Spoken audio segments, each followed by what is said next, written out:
Mjomba, huyu ndio yule manzi nilikuwa nakwambiaga kwamba natarajia kumuoa leo. Nimekuja kumtambulisha kwako walau umuone mkwe wako.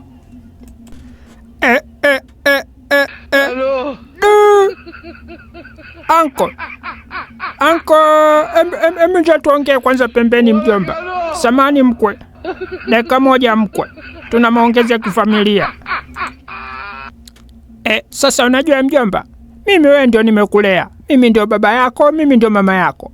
Nitaka nikuulize tu huko mjini, ile kazi unayofanya umeibadilisha au bado unafanya kazi ile ile?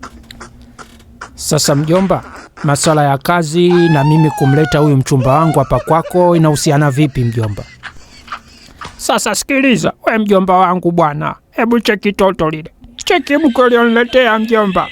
Sasa wewe ukitazama toto kama lile, kwa mfano ndio lingekuwa la jamaa yako au lingekuwa la mtu yoyote usiyemfahamu mtaani, alafu wewe una mihela, toto kama lile, cheki shepu, ungefanya nini mjomba?